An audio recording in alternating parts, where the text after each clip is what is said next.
Looks very beautiful.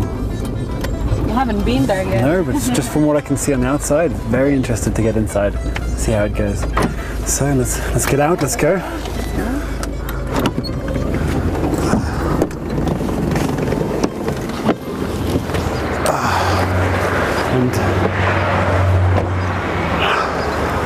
Hello and welcome again to Iran Travel Guide. Great, welcome back. Yeah, welcome back. Here we are in the just outside the city of Persepolis. Yes, today we are going to the city of Persepolis, as you call it, and as we call it, Takht Jamshid. Takht Jamshid. And very we're good. so lucky today to have Mr. Qasemi with us. He's an expert from Iran Cultural Heritage, Handicraft and Tourism Organization. He can help me through all this adventure because he's very curious. He asks a lot of questions, and my information, my knowledge is not enough for his curiosity. Yes. So hopefully he can fill in some of the details for us and for you at home and take us around the city and see what mysteries it's got to uncover for us. Exactly. So let's go. Let's go. Join us.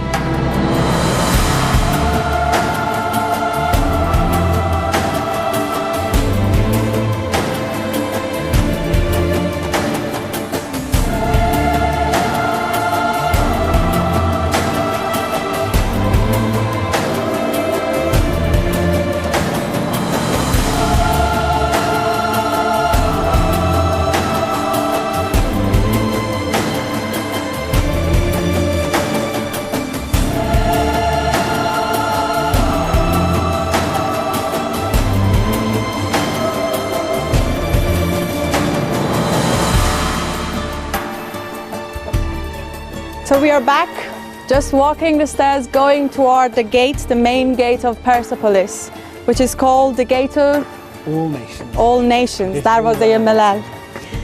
And maybe you can give us some information for me and for my curious husband about this place.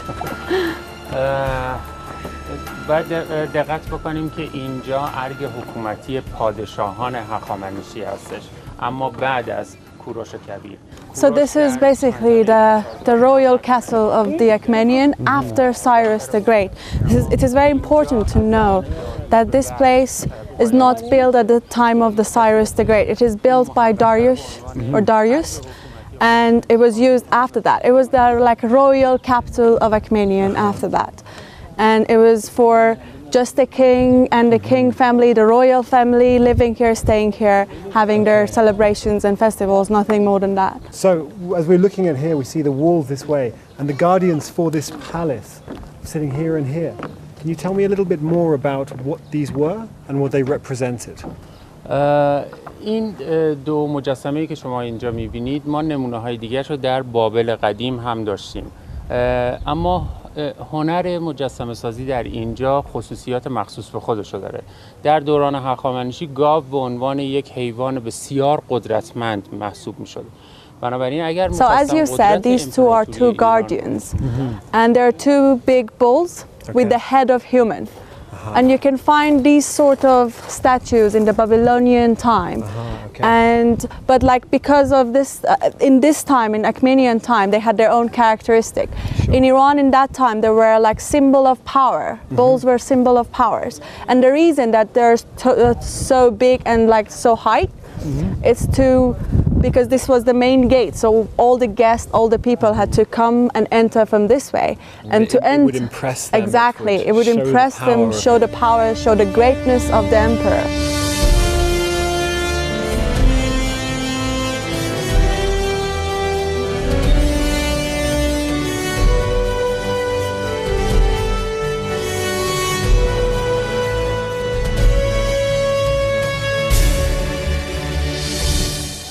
تصویر این دو مجسمه رو از این سمت خیلی راحت‌تر میتونیم ببینیم. الان صورت‌های انسانی اینها باقی مونده. یک فردی هستش که با ابهت تقریبا میشه گفت که در چهره خودش هیچ گونه ریاکشنی نداره، هیچ گونه احساسی نداره و قدرتش رو در تمام هیکل این گاو میتونیم ببینیم، مشاهده کنیم. So you can see the picture of the face of this bulls from this angle much better because they're still like survived in a good position, in good situation. And you can see the picture, the face of these bulls are very emotionless faces to show just the power. Serious, yeah, exactly. Very, very serious. Very but still like the position that the bull is standing shows the power, shows just And the the bulls, strength. and they have wings as well. Yes, up exactly. here. They have the So wings. they're flying cows. So each part of this bulls are gotten from like different animals to show the power. You see the body is the body of bulls to show the strength and the power. The wings are the wings of eagles. And the head, of course, is the head of a man, which like this face belongs to a wise Achaemenian old man with a beard. With a beard, yeah. نه صرفاً پیرمرد، به خاطر اینکه نوع آرایش ریش و موهاش نشون دهنده سطح بالای اجتماعی این فرده، یعنی حتما از رده فرماندهان بوده. So it doesn't certainly mean that it was old, but the style of the beard, the style of the face and the hat shows that this person belongs to a very high level of the royal, yeah. Sure, And there are inscription like on top of the walls in different languages of Three different languages, yeah, which like whoever from which country or which emperor or kingdom would come here, they could find one which they could understand and read and understand, get the news of the emperor of the time.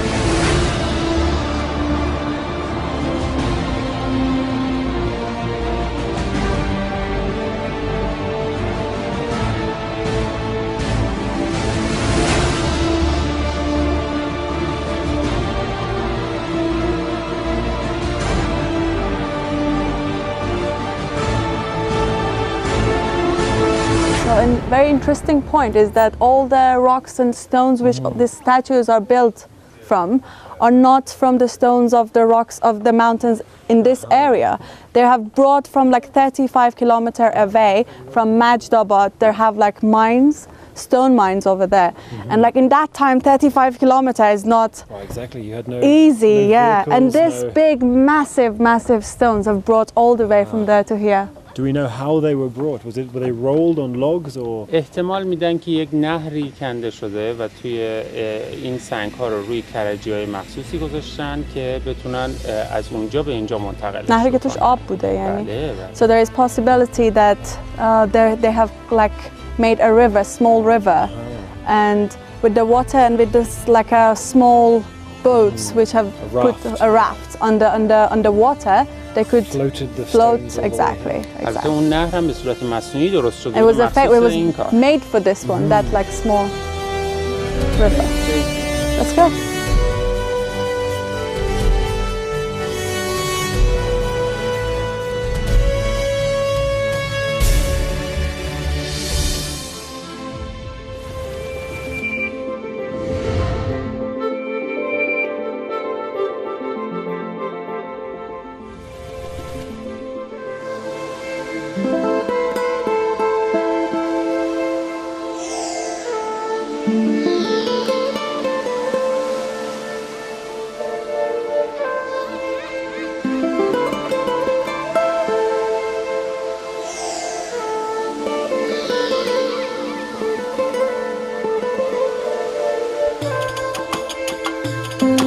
So we've been talking about the accommodation on offer here. We know that for tourists, accommodation is one of the most important things.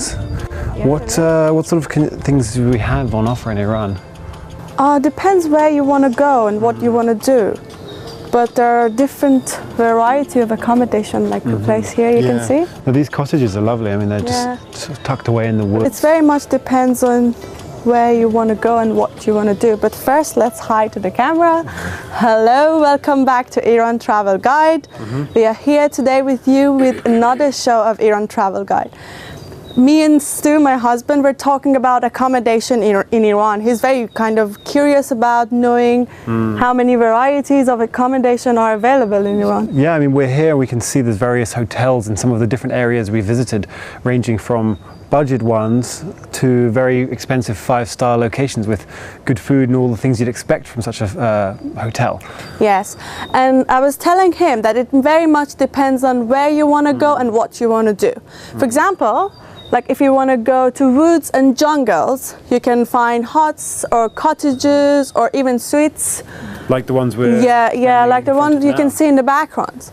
Or if you go to the mountains, you can find houses in the mountains. There are hotels, of course, everywhere, 5-star hotels for people with a higher budget. Yes, yeah, absolutely. But also, if you want to experience something a bit different, there are lots of like local people in each city you go. So like who give their houses for rent. A homestay. Yeah, you stay with them, you eat local foods, that sort of thing?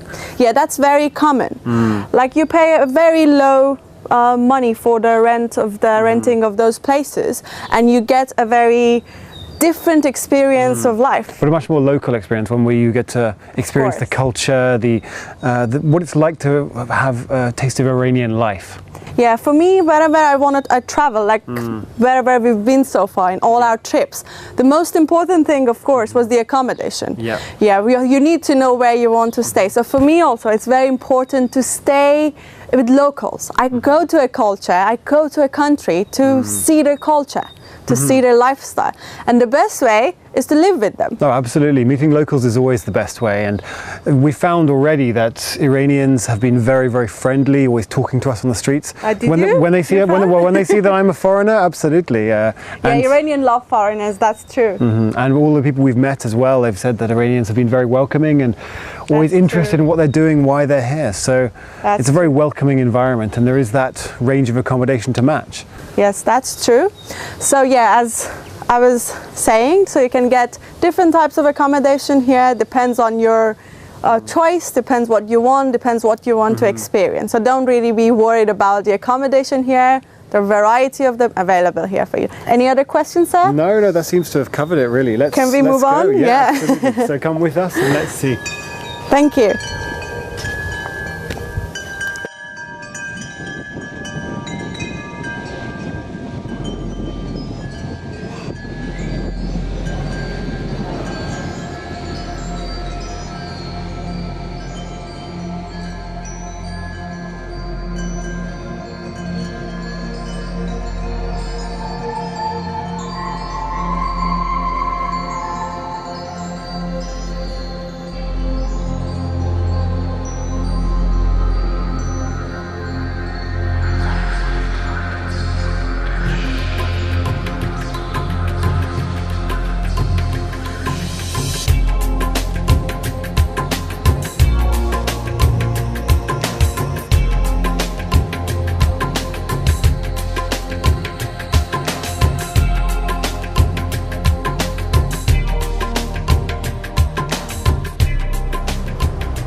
Nice view? Yeah, very nice. Hello and welcome back to Iran Travel Guide. We're here overlooking the Caspian Sea up on the mountains with the green city of Ramsar, which is a hotel complex up on the mountain and down to the sea. Yes, so this is an example of the accommodation that we just were talking about it before. So this complex offers different variety of accommodation here to the guests. And what sort of things do they have? Tell me more about it. They have, depends on what you want to experience, but they have cottages in the wood, like the one you can see in the background. Absolutely. They have suites, they have an apartments and different variety of accommodation. What about for like the high spenders, VIP type things? Oh yeah, there is VIP. So if you want to spend a bit more, so you can experience the VIP cottage suites, of course. Great, and all of this has this great view down over the sea. It does. It's the early morning now and we're seeing the sun came up a couple of hours ago, but just this lovely early morning mist rolling off the sea. It's very nice up here. What sort of facilities have you got for enjoying this sort of view? For me, the most important facilities that this place has to offer is the peace and the silence here. It's wonderful.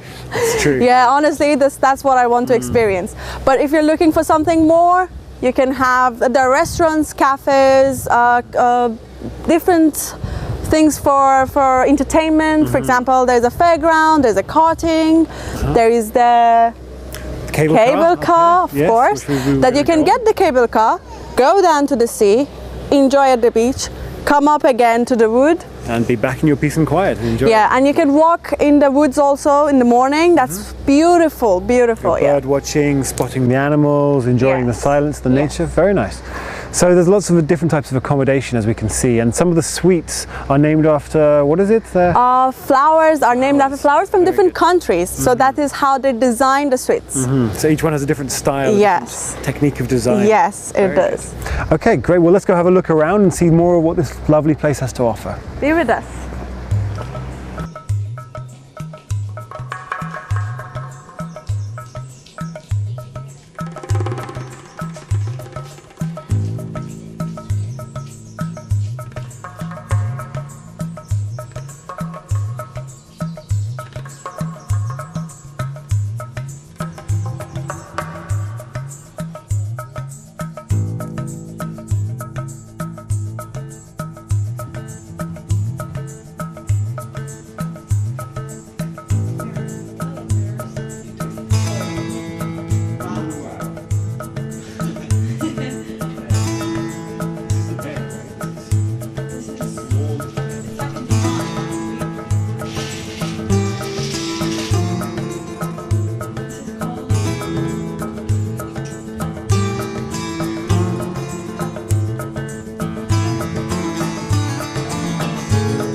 Hello and welcome back to Iran Travel Guide. We are here in this absolutely stunning mountain valley, which is behind us here is where the Alvars skiing resort is. The mountains you can see in the back are called Savalon, or as the local calls them, are Savalon Mountains. And the skiing resort is the second standard skiing in the country. Yes, so the mountains here have all sorts of different peaks in them, but in this basin behind us is where the best snow comes. And not only does really good snow come for skiing, it also comes for a very long skiing period. It's now the beginning of summer and the skiing season is just ending, but last month you could even have skied here in the middle of May. And it's kind of unbelievable because just like 20 minutes ago before we start driving toward here, it was hot, it was warm, and now I am freezing because it's really cold and it's windy. He's got his jacket, I don't. You didn't bring your clothes? Yeah. I didn't expect it. No, it's wonderful up here. The air is fresh, the water is clean, there's a river running down here, and the meltwater from the snow comes down into the plain, which is why it's such good agricultural land, why there's such good crops come from this region.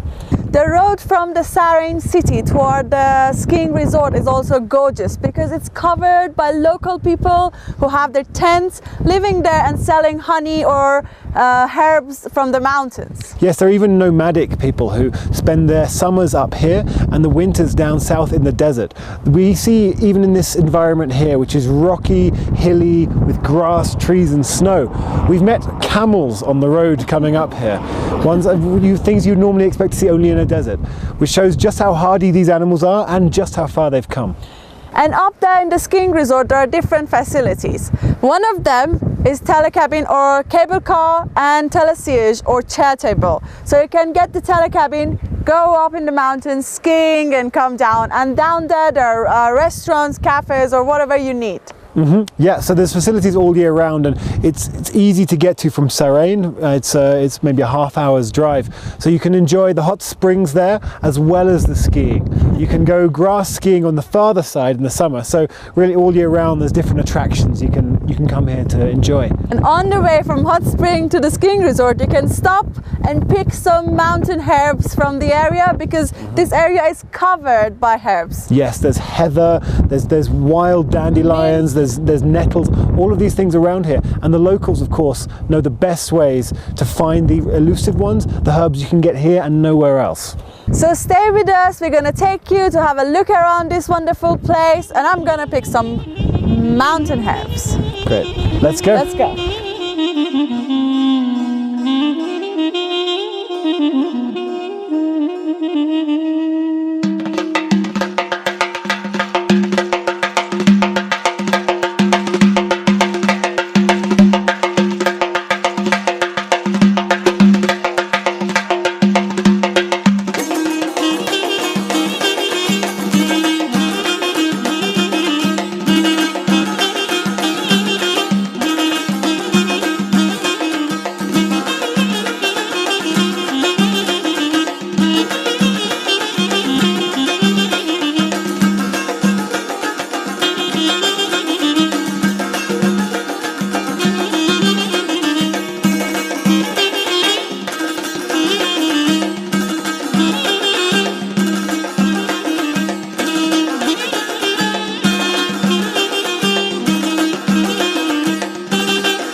So yes, now we are here up just before the skiing resort.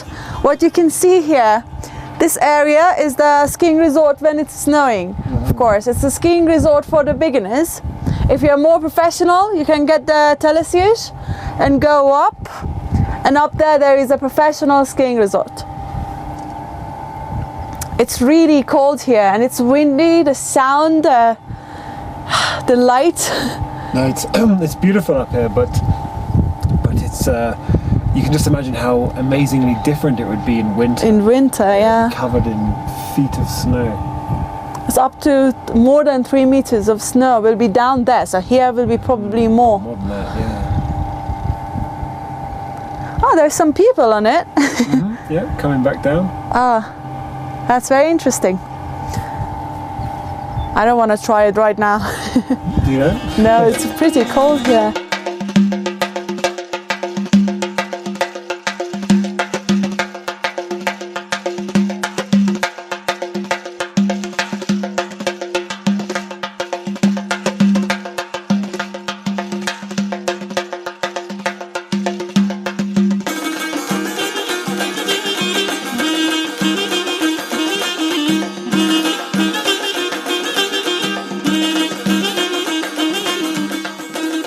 So yeah, this is Alvar's skiing resort, and I really hope you enjoyed it. Be with us with Iran Travel Guide. This is our plan to take you to different parts of the country and show you different places where you might get surprises. Yeah, the natural beauty, the cultural wonders, as well as all the other attractions that a tourist might want to hear and see. So stay tuned for the next episode. We will have still a lot more to surprise you. Yeah. Let's go and get some tea, right? Yeah, we have to get some shelter because it's really cold here. Bye-bye and see you again. See you next time.